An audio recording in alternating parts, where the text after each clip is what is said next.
வணக்கம். வணக்கம். பொன்முடியோட ஆபாசமான கொச்சையான பேச்சு கேட்டிங்களா? கேட்டேன். இப்போ அவங்க அந்த பேசுகிற பேச்சு எந்த தைரியத்தில் பேசுகிறாங்க, நம்ம அதை எப்படி எடுத்துக்கணும்? திடீர்னு எனக்கு தெரியாமல் பேசுன்னு சொல்ல முடியாது. அவர் ரொம்ப தெளிவாக நிறுத்தி நிதானமாக தான் பேசுகிறாரு. அதோட பெண்கள்லாம் இருக்காதுன்னு சொல்லி பேசுகிறாரு. அப்போ அந்த விஷயத்துடைய அர்த்தத்தை தப்பாக புரிஞ்சுக்கிட்டாங்க, இல்லை புரிஞ்சுக்கிறீங்கன்னு சொல்லவும் முடியாது இப்போ. ஏன்னா அந்த ஆள் தெளிவாக பெண்கள் இருக்காங்க. எனக்கு என்னமோ அந்த வீடியோ ஒரு தடவை போட்டு பார்த்தா நல்லது. நீங்கள் அந்த வீடியோ ஒரு தடவை போடுங்க. ஏன்னா பார்க்காதவங்க அதை பார்த்தாங்க. தேர்தல் வரைக்கும் இந்த வீடியோவை கொண்டு போய் ஒவ்வொருத்தண்டையும் கேட்கணும் கொடுத்து. எனவே அந்த வீடியோ ஒரு தடவை போடுங்க. சொல்லாம ரமேஷன்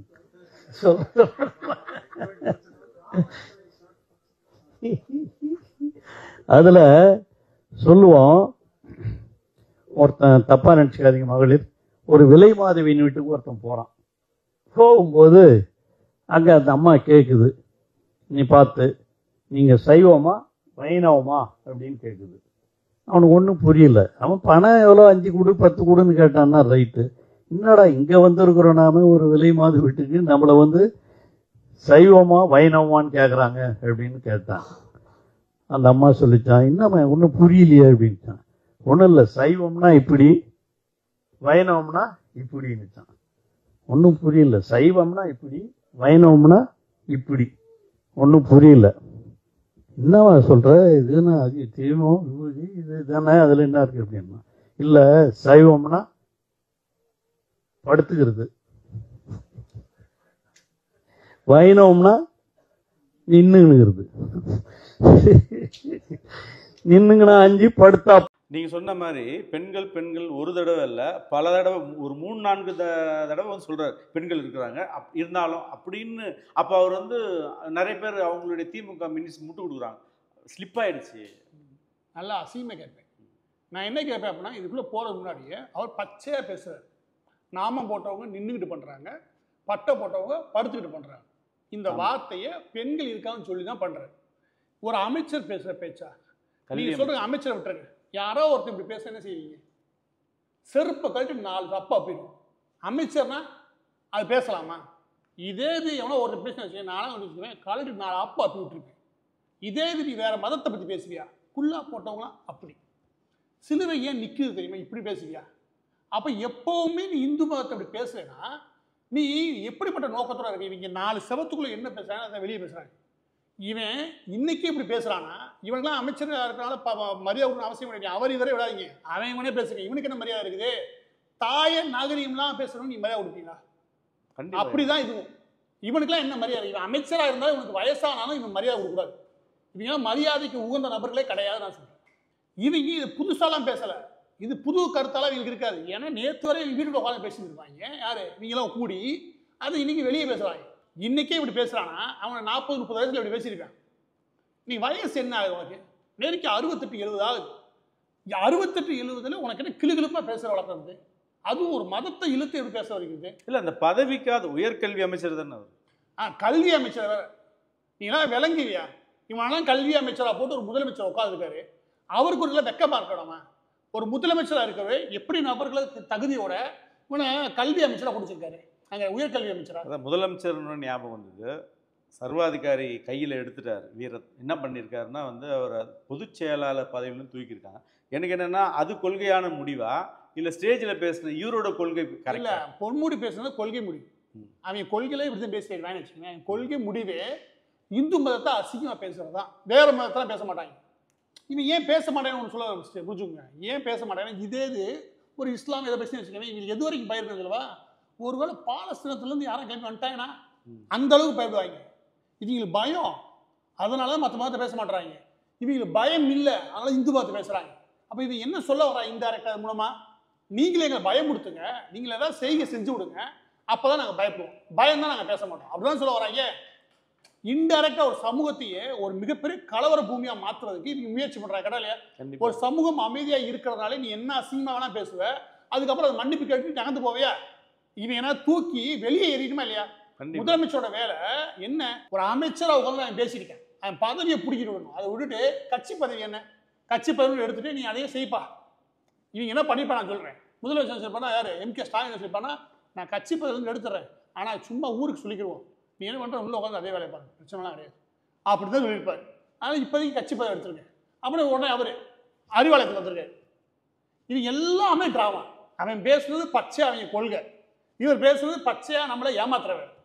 மொத்தத்தில் நான் என்ன கேட்குறேன் அப்படின்னா, யாராவது ஒருத்தன் உங்கள் தாயை பற்றி தவறாக பேசுது, உங்கள்கிட்ட வந்து ஓட்டு போடுங்கன்னு சொன்னா நீ போடுவீங்களா? செருப்புகள் 4 அடி வேணா போடலாம், கரெக்டா? இன்னைக்கு இப்படி பச்சையா சைவம் பட்டை போடுறதுனா படுக்கிறது என்ன, நாமம் போடுற வைணவன்றது நின்று பண்றது நீங்க பேசுறாங்க. இந்த நம்பிக்கை சார்ந்த இந்த ஆன்மீக நம்பிக்கை நம்ம ஈடுபடக்கூடிய நபர்கள் எந்த ஒரு குறைஞ்சபட்ச காரணத்துல நீ ஓட்டு போடுற திமுகவுக்கு ஓட்டு போடுறேன் சொல்றேன், அவன் ரத்தத்துல கூட ஒரு சூடு சொரணை இல்லையா, அதுல ஒரு துளி கூட கிடையாது. அப்படிப்பட்ட ஈனப்பழப்பு பழைக்கிறவன் தான் ஓட்டு போடுவேன். இதுக்குமா என்ன சொல்ல முடியும்? ஈனப்பழப்பு பழைக்கிறவன் எவன் தன் தாய் தந்தையை வித்து பழைக்க நினைக்கிறானோ அவன் தான் திமுக ஓட்டு போடுவேன். இதுக்குமே என்னங்க சொல்ல முடியும்?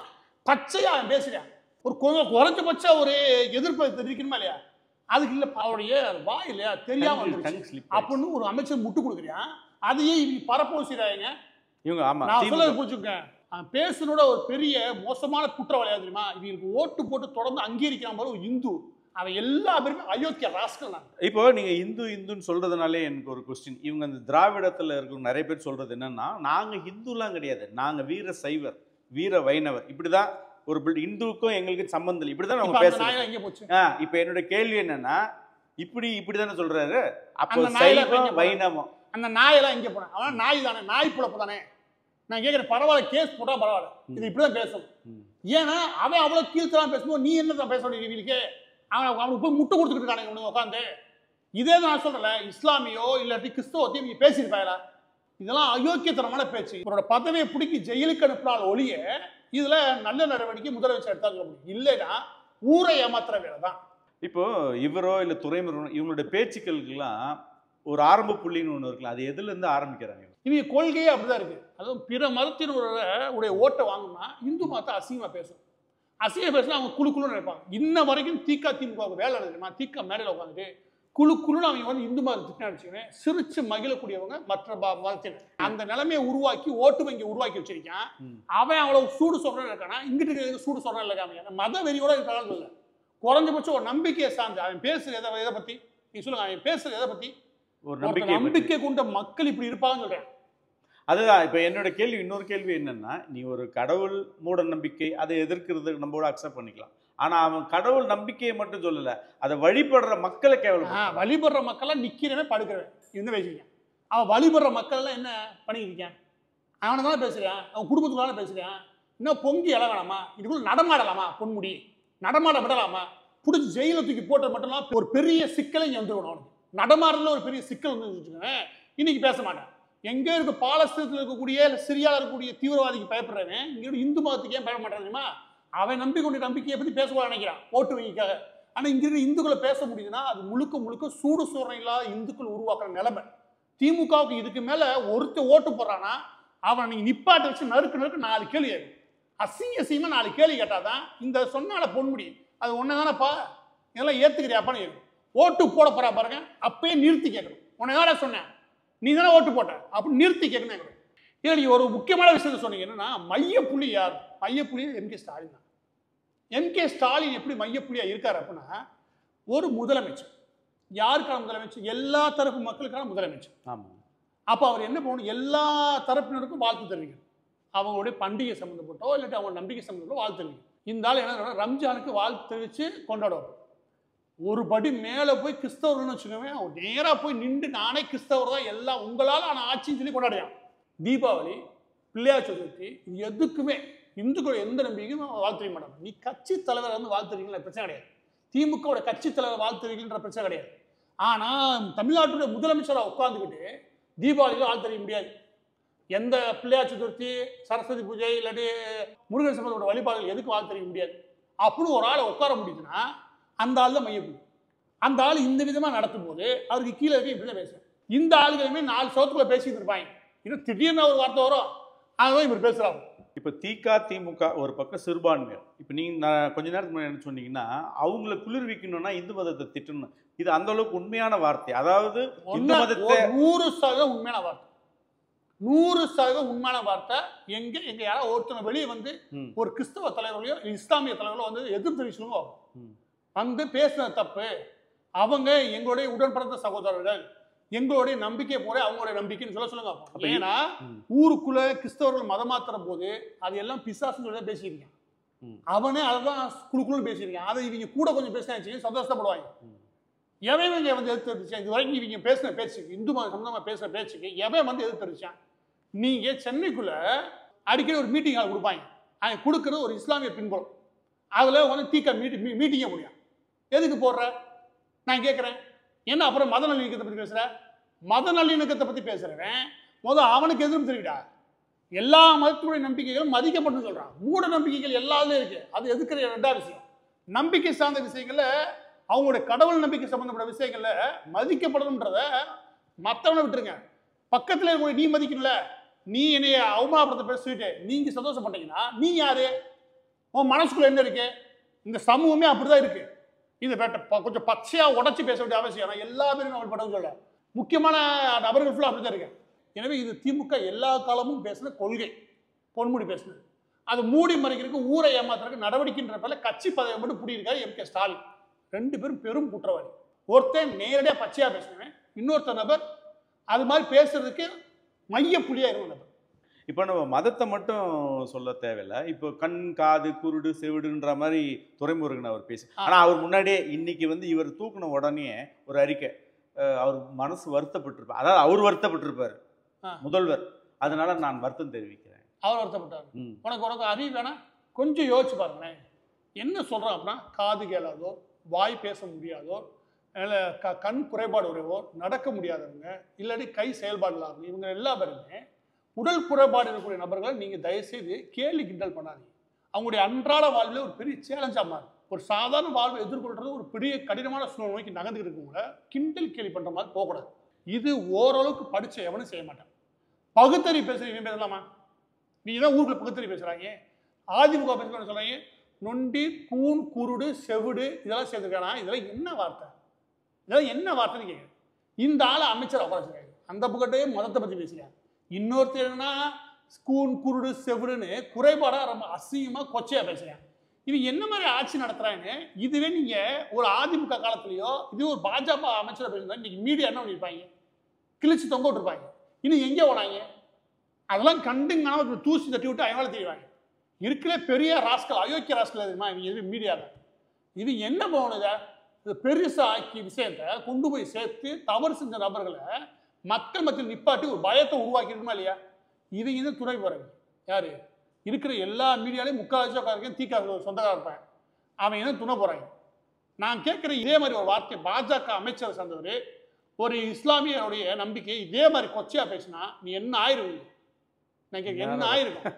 பேச முடியுமா? இதே வார்த்தை கூன் கூடு செவன் ஒரு பாஜகவுடைய நிர்வாக ஒரு நபர் பேசினா என்ன பண்ணிருப்பாங்க? அட சீமான் பேசுறாரு கூன் கூடு செவன் என்ன பண்ணிருப்பாங்க நீங்க? எப்படி பேசிட்டா பாருங்க, அப்படி பேசிட்டா பாருங்க ஊருக்குள்ள வச்சு அளவு தள்ளியிருப்பாங்க. ஆனா இவங்க பேசுறாங்க எல்லா பேரும் உண்மையிலே அவங்க சொன்ன மாதிரி கண்ணுக்காது மூக்கெல்லாம் மூடிட்டாங்க.